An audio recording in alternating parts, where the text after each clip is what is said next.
Right, that's live and recording now. So I did say to a couple of colleagues I would record this, and I apologise to those that are watching this back now. I did just do a short introduction when I've gone through all the usual pad that you probably didn't need to hear. So we're just talking about the process of archiving classes. So lots of things are available. Everything's available when you have archived your classes. You can still access all the attachments, and you can still annotate work and documents. The actual assignments themselves, the teachers won't be able to add anything to them or change anything within them. They just come as a unit. But if you want to, you can restore those classes, and then you can mess around with things if need be. So let's have a little look at how to archive. It's really nice and simple. I'll just do a live demo. I'm assuming let me just check. I'm still presenting. I am. So if I go to my classroom area, I'll always start from the home page of where all your classes are. And just as a reminder for yourselves, once you're in Google Classroom, if you click on your burger top left and then click on the home classes button, that will always take you to your page where all your classes are. So how to archive your classes, very simple. Let's just say, for example, because lots of us would be by default, if you're in one of your classrooms, so there's my Oaks class, which is my year 5-6 cohort for this year, and there's this year's class. I'm just going to return to the home button just so you're crystal clear on that. Click on the burger, click on classes, and that'll bring up all your classes here. Let's just say I want to archive Acorns class, which are my little ones, my reception year ones. There's 3 dots to the right hand side of your class name. Click on the 3 dots and click archive. You get a little prompt there to tell you some of the things I've already told you, and then you can just click the archive button. I'm doing it. It's gone, but it's not gone. It's just archive, which means it's being put in a place where you can't see it on your front screen. Now, before my Acorns teacher goes spare because they can't find their class, I'm just going to show you how to restore that class if you need to. And that's really straightforward. Again, we're on the home page, and I'm going to click on the 3 burgers. And all the way down, if you've not got many classes, you'll see it really easily. I had to scroll down a little bit. There's a little button that says archive classes. If I go into that, then I've got my classes that have been archived. You'll see the full set from last year, for example. And I'm just looking for Acorns 21-22, which is the one that I just archived. And obviously I want that to be back in place for this year. So I'm going to hit the restore button. Click that. And it tells me I'll be able to interact with this class again, which is exactly what I want. So just going to restore it. And that will disappear out of the archive classes. And when I click on the home button, it's back there in the main live classroom section. So there's the instructions there for archiving the classes. And I've just said it can be easily undone. And I've just demonstrated that. And there's the little instructions I put there as a prompt for myself. But I just demonstrated how to undo the archive. So why do we archive is probably a question one of you ask. Well, the main reason for archiving your classes is because if you don't, you've clearly got a whole cohort of children, or maybe half a cohort if you're mixed age like I am. I'm sure schools like Ennerdale are, coming into that classroom, and all the assignments that the new children have got in there, it will be irrelevant to them. And as soon as you start adding more assignments and posts onto that classroom, then they just become monsters. They just become too big and unwieldy. So it just makes sense to have each class for each year sectioned off and saved in a separate area. And that's where the archive comes into it. That's the main reason why, the number one reason why I recommend it. And I've done my research. I've been in touch with schools in the States who've been doing this for year after year after year, and they thoroughly recommend this system as well. So let's just say you've archived a class and you come around to teaching a common subject again, and you want to use or recycle or reuse an assignment from the previous year.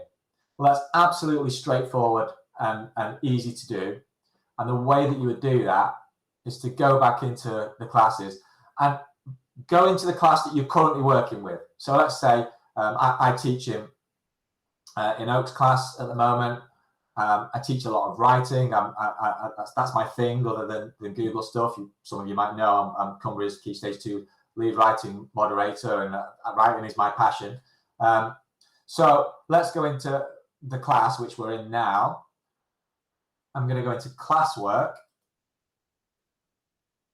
And when I click the create button, and this is just a list of the current assignments that my year 5-6 teacher, Mr. Kerrigan's already posted for this year. And some of the topics that he's started to create. And we would normally have a list of all the subjects down the left-hand side. If I click create, and then I can go down to reuse post. Once I've clicked on reuse post, it comes up with all the classes. And so I can just look for Oak's class from 2020-21, which it is there. Click on that. And there's all the assignments from the previous year. Now, yeah, it gets a bit cumbersome because it's all it's date ordered. There's no easier filing system other than seeing that they're all in date order. So you physically just have to scroll down each one. So if I've got a particular assignment I wanted to reuse, I could just click the reuse button. Really important to state that there's a little tick there that says create new copies of all attachments. You don't want to have that ticked. Otherwise, it will just duplicate all the originals. You don't want them duplicated. You want to actually use the originals again. So make sure you don't tick that, is my advice to you. Then if I click the reuse button, it's there. That's that previous assignment, but that's now posted within the new classroom. Well, it's not yet because I've not clicked the assign button, and I'm not going to because I don't want to confuse the children. I'm teaching tomorrow and I've got another assignment ready to go. But that's the process of reusing old assignments from archived classes. Yeah, I could schedule that to launch whenever. I'm sure you're aware of the schedule option, or I could just click assign straight away. I'll do it. I'll show you. I don't need to prove it works, but there you go. It's in there now. And that's great, actually. That's interesting. It's automatically created the new topic for me. Didn't know it did that, so that's a learner for me. I'll delete that because again, it would just confuse my pupils. So that's reusing old assignments. I've already mentioned children or teachers won't be able to add or anything further to any assignments. That's the core text of the assignment, but you can still grade and return attachments, and all attachments can still be used or changed.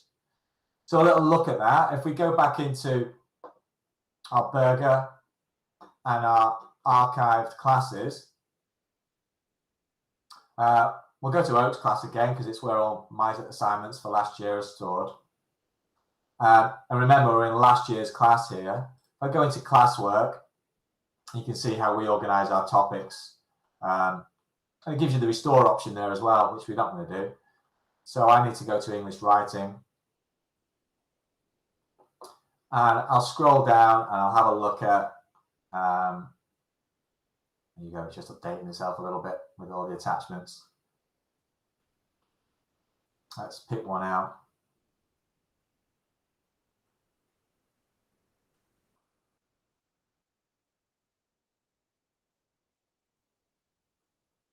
Have a look inside Robots to the Rescue. Yep, so that's the piece of writing that I assigned using the fabulous literacy shed. And if I just click on one of the Google Docs that one of the children's has submitted,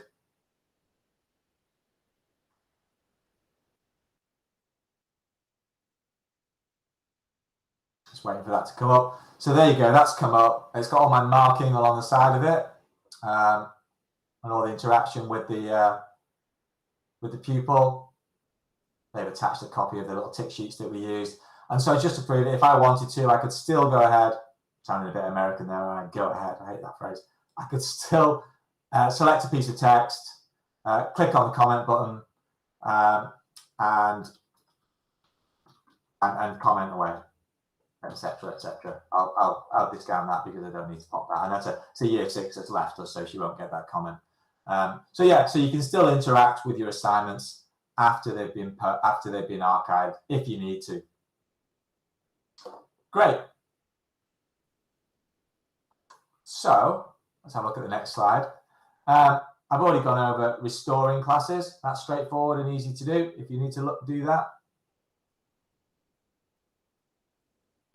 And how about where all your data is stored from assignments and how to access it? I've got in brackets here, seriously, don't worry too much about this. Let Google do its thing for you. All data does get stored in the assignment folders in the classroom folder under that class name. So let's just debunk that straight away. I'll take you to my Google Drive.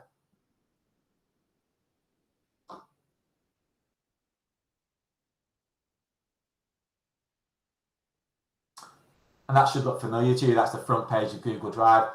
Google Classroom automatically creates a classroom folder for you. You should all have one of those if you're a Google Classroom subscriber and user. Inside that will be all the classes that you are a member of. Even if you're not the member of staff that created that class or has ownership of that class, as this says, as long as you're a member of that class as a teacher, you've been added to that, then you will get access to the folder on Google Drive. So you can see there, those are the classes I've set up, and I've got other teachers that have set their own classes up from my lead. I usually do it, but they're all getting used to setting them up themselves now. So if I go into this year's Birch class, for example, there's the initial assignments that Miss Peel, my Birch class Year 4 teacher, has set. I can still go into the archive classes. So let's go into Oaks class. Oh, that's this year's. Sorry, I do apologize. I'll go back. I'm just looking for one of last year's. Here we go.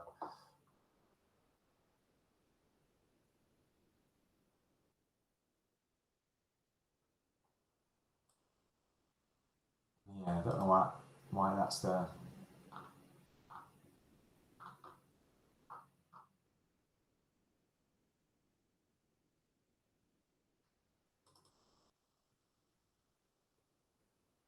Yeah, that's last year's Birch class. We just haven't called it by its year name.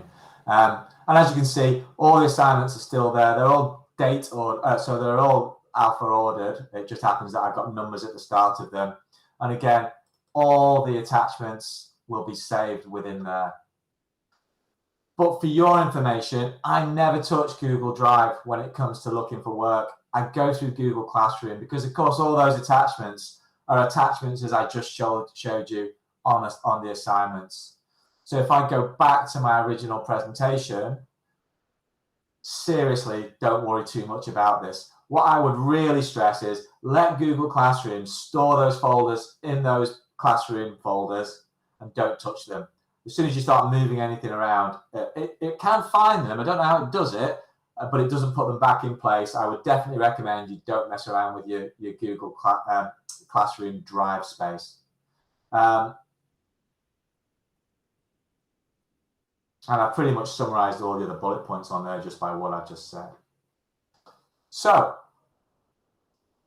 what alternative options do we have to archiving classes if you want to roll over for the academic year? Well, I would always advise using the archiving system. If you're a small school with minimal use of Google Classroom, you might want to just maintain the same class for several years. And if you're not setting much on there, then that's absolutely fine. But if you're like our school, we've got assignments being posted every week and they just become bigger and bigger. So I would recommend that that you do archive your classes.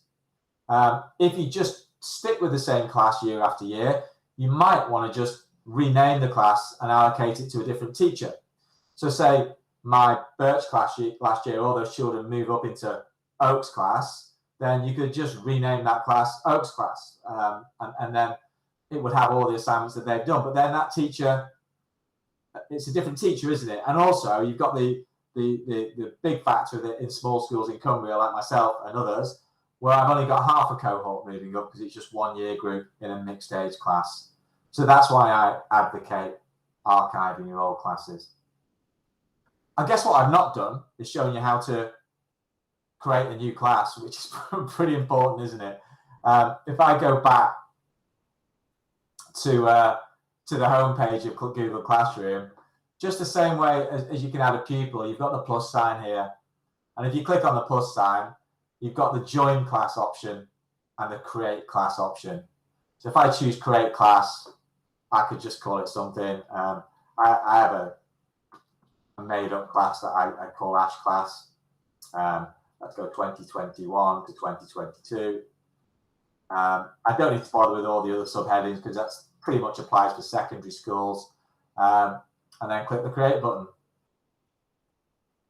This always, I'll have a slurp of my coffee whilst this goes on because it always takes a short amount of time. And there we go. Brand new class set up, Ash class for this year. It's as straightforward as that. So I said I would just mention briefly, how do we enroll pupils in new classes as a reminder to some of you who've done it before, or maybe to those colleagues that haven't done it at all. There's 3 ways. You can manually add them.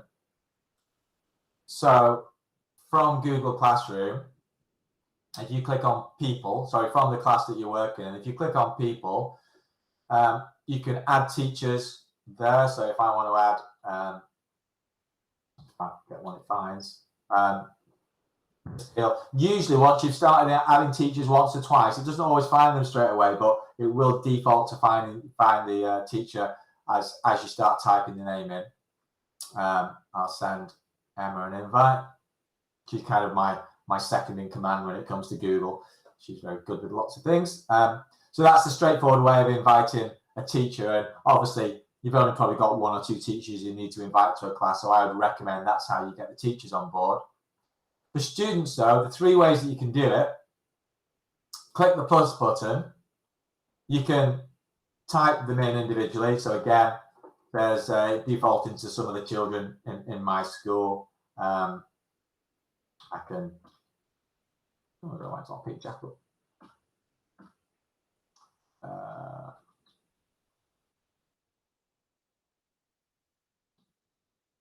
There we go. Some it recognises, some it doesn't. So you can just invite the pupils individually, or add them individually, sorry. And that would go down there. Another way to do it, I'll just get rid of those because they'll get confused again. I'll remove them using the actions button. Another way to do it, especially for those of you who are using full class sets or half class sets in school, is just to go back to the stream. And if the children are live in the classroom, hopefully they're all live in the classroom, sorry, terrible joke, then you would just display the class code that's there, and that would come up nice and big on your smartboard. So there you go. They would see that up on the smartboard, and then if they're a pupil, they would just click on the join button. So when they're on Google Classroom themselves, if I open another tab, use my bookmarks to go to Google Classroom, if they click on the plus button and click on the join class option, then they would just need to type in that class code that you're displaying live on the screen.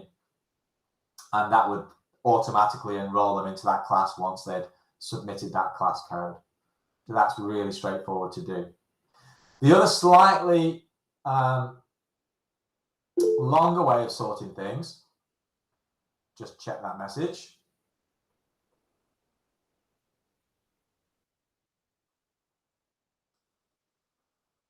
Thanks, Paul. I've pretty much finished. So you've got most of the stuff there. And of course, the recording will be made available. Nice to see you. I'm sure we'll catch up soon. The other way to do it, which is slightly more cumbersome, but really works once you've got your head around it, is what's called group enrollment. And for that, you need to have access to the Google admin panel. If I go to, so you need to find out who your super users are in school. It might be you sat there now. I've got an error. Get that one out. Who your super users are, and get yourself in, onto the admin panel, which some of you should recognize. And once you've done that, you need to set a group up. If I go to my groups here, you can see I've got all the children in my classes set up in a group of their own. And an easy way to do that actually isn't, I don't use the create group option. I go to my users, which are sorted in pupil groups of when they started school. So let's go to my 2018 starters, which are my year 3s, he says tentatively. No, year 4s, wow. And all I can do there is I can click the select all button. And when I click more, I can add selected users to groups. And if I click that, it'll come up with my group options, and I can stick them in the group that I've created, which I won't do because I'm already in a group. And then that will put those users, those pupils, into that group. So once you've set your groups up, all I would need to do, once I was back in the right place, where was I? There I was, Ash class. I'll go back into people, and on students, I'll click the plus button, and instead of typing an individual pupil name, I could just put, there you go, I'm typing Oaks in, and that's all the pupils in Oaks class. I'll click the invite button, and I'll have another slurp of my coffee. And there they all are, invited. And what that means is when they log into Google Classroom next, they will get that invite on their default screen, and they just click the join option when that comes up. So of course, once you've got those set up, all you need to do every year, once you've set your class up, is click on people and invite whatever year group that you're now teaching into that classroom using the group address, and presto, you're sorted. And we've done all that for all our classes. We did that the last week of term before we came back, so we're all up and running. So that's a little summary of setting up your classes and adding pupils to them. And I think I'm pretty done. If I go to my checklist, we've been over archiving the classes, which is my #1 recommendation.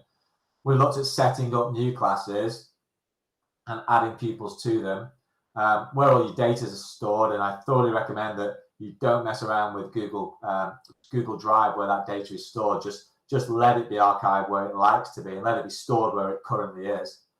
Talked a little bit about different approaches to starting the academic year, but I thoroughly recommend the archiving process. I've shown you a little bit about reusing assignments and how straightforward that is using the reuse post. Remember to go to the actual class you're working with at the moment and click the reuse option from there to find the archive classes, not the other way around. And I went over a little bit of the details about using groups to enroll classes.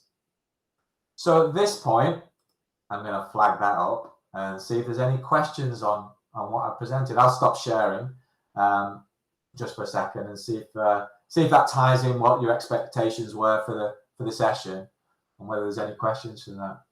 So Kerry, it's Philip is the head there, isn't she? She is, yeah.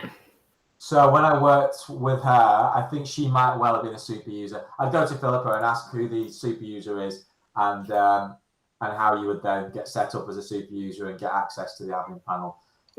If you're logged in on your Google account and you just start typing in admin.google.com, then it might tell you you might already be set up, or you might, if you're not a super user, you might get limited access to the admin panel. Okay. But come back to me if you're struggling with that, and I can offer you further advice. Thank you. Cool. Anyone else? Was that the sort of thing you're after? Have you got the right information you need? Fab. Yeah, that's great. Thanks. Cool. Well, in terms of that, I mean, it's pretty much it. It wasn't far off the half hour. I said it probably would be. I'll just present again just for a second, and if I can have 2 minutes of your time, because I'm conscious that the schools that I've just presented to, apart from Paula, who's just disappeared, that's hopefully not an advert for me and the EdTech project, but I'm doing this on behalf of EdTech. I've seconded 2 or 3 days a week to the EdTech project to deliver things like this, and there's some examples of some of the further support that I can offer. Just brief examples. There's loads more things we can do, whether it's developing that classroom teaching using Google and looking at maybe blended learning approaches, and what this phrase blended learning means. I've got kind of an off-the-shelf presentation on that. If you have got access to your admin panel, are you fully safeguarded? Have you got all your safeguarding options? Has someone done a health check of that panel to make sure that you've got your browsing options, your YouTube options, your user accounts? There's 18-year-old restrictions now being set up for YouTube, which means that some teachers, if they've not been placed into the right box, would get a more restricted access, unfortunately. So that's something I can help with. If it's what you want more advice on what Google Apps to use, or if you want to look at strategic developments, one thing that I'm going quite big on this year, of your online and computing strategy. And also for computing the subject itself, we're using CS First, which is Google's bespoke computing teaching aid. It's brilliant. It links to Scratch if you're a user of Scratch, and everyone with a Google account can get their own really safe Scratch account. So we trialed that last year, and that's going really well. And this year we're doing our eSafety module, and we're using the Be Internet Legends program that Google have. I'll just show it you very quickly. And it looks really cool. They've got all sorts of great teaching aids that are linked to Pear Deck if you're a Pear Deck user, which is fab. And it also links to an online game system that the children can use to answer loads of eSafety type questions, and it's called Interland. So I'm actually launching this tomorrow afternoon with my year 5/6s, yeah, quite excited about doing that. And that's something I could help with. If you the last eSafety modules I've been teaching have all been sort of quite old and dated, whereas this is really current and brand new. And I think Google spent a small fortune on it, putting it together. It's this kind of, it's a bit like Avatar, isn't it? There's all these different floating kingdoms you can go to. So that's looking really cool, and I'm looking forward to presenting that tomorrow. And so, in line with that, if you are keen to get some further support, then can I encourage you and ask you to maybe, if you Google EdTech demonstrator program, it could be something as simple as just getting, we offer what's called a light touch offer, which is 6 hours of support in a year, and that's face-to-face. It could be one-to-one meetings, it could be bespoke webinars for your staff. We could do that, or we've got a medium touch approach, which is 15 hours, or a full all singing, all dancing one, which is 30 hours, which frankly I think is too much. So if you're keen, just Google EdTech demonstrator program. There's a sign-in form top right, and when you get to the second page of that, it gives you the option to choose the school you want to work with, and you'll find my school there as the option. So that's my little sales pitch. But I've got loads of capacity at the moment. I'm really keen to work with more Cumbrian schools. Before anybody asks, it's free, and that's a serious thing. There's no catches. My time is free because my time is paid for by the DFE. You're already paying for my time, in effect. There's no cost other than your time, and that's an absolute promise. So if you did want to sign up for that, then that's absolutely an option. Right, I'm good. I'm done. Any other questions? Brilliant. Well, I hope that's been useful enough for you guys and thorough. As I say, if it's the odd informal question, if you need a heads up on anything Google-based, then please do hit me up. My email address with head@bruff.cumbria.sch.uk, the usual stuff.